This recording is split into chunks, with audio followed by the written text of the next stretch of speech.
And David, I asked Mr. Spicer if they are considering the administration is a full repeal of Dodd-Frank. They would not go that far on this day, just to say the executive order is on this day and that they would be looking down the line to work with Congress to do more. But David? Who knows what's going to come? Anything could happen. Yep. Blake, thank you very much. All right, Steve Forbes is back. Now, also joining us is Bart Chilton, former commissioner of the Commodity Futures Trading Commission. And if you're wondering who the heck invented Dodd-Frank, well, this is a guy who created 65 of the rules that are in Dodd-Frank. So, Chilton, you got some explaining to do, as they would say. Maybe I'm the problem, right, David? Well, I understand you're proud of your baby, or at least 65 points of the baby of Dodd-Frank, but there are unintended consequences of regulations. You admit that, even though you created some of them. Isn't one of the unintended bad consequences of Dodd-Frank the fact that a lot of small regional banks have been hurt, and the companies that rely on those banks also have been hurt? Well, you're exactly right, and that's one I agree with you 100% on. I mean, I believe that these larger institutions, they call them SIFIs, the acronym is Significant Important Financial Institutions, systemically important financial institutions. Those are the large banks. Those guys, I think, can handle the increased regulation. But it's these community banks, pretty much, David, those with less than $10 billion, those are the ones that I really worry. Even hiring one or two individuals can mess them up. So let me rev you up for the debate with Steve. What do you think is the best thing about Dodd-Frank?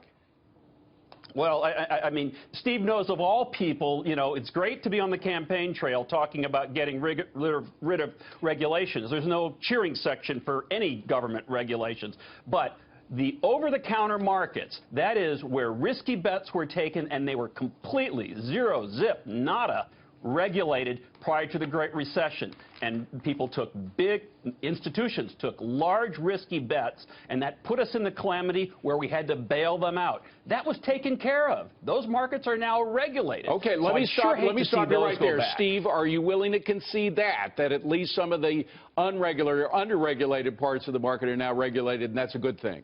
Well, what really did in the banks was what happened in the housing market, and ultimately, David, the weakening of the dollar, which gave a false commodity boom, false housing boom, and the crisis, the basis of it was bad bank loans, which is the basis of every financial crisis.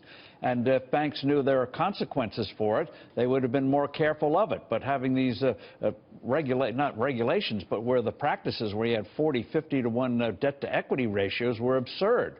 And so some of those institutions should have been wound down. And that's but if you didn't have that weak dollar, David, you never would have had that commodities or housing boom. So, Bart, the fact that the whole process is clogged up by these regulations, do you accept that fact at all? Some of it. And here, there's a little bit of kismet with Steve. I mean, I agree on the housing part, but the part that you didn't mention, Steve, is that it was those bad loans that then Wall Street, because they were unregulated in the over-the-counter market, had bets upon bets upon bets. It was a shaky house of cards that they bet upon, and they could bet, and they were backed by the darn government. So, Steve, should those bets have been stopped or at least regulated by Dodd-Frank? Well, the financial sector was regulated quite extensively before 2008, and this assumes that the regulators, before the fact, can see how things can go wrong. This was considered, in some circles, great financial engineering. We know how to slice and dice these things. Yeah. You choose how much risk you wish to take, and kaboom. They could have been stopped before that. The regulators had the power, but the regulators were as clueless as the banks. Okay, well, guys, they didn't have the power. They didn't have the power. And look, this goes back to the Clinton administration too, that allowed what they call principle-based regulation. They couldn't stop it. They didn't have the law with them. So disagree on that part, but agree on the other part, Steve. All right, too much agreement here. I thought you guys were going to be tooth and nail fighting it. Thanks a lot, Bart. I appreciate you coming.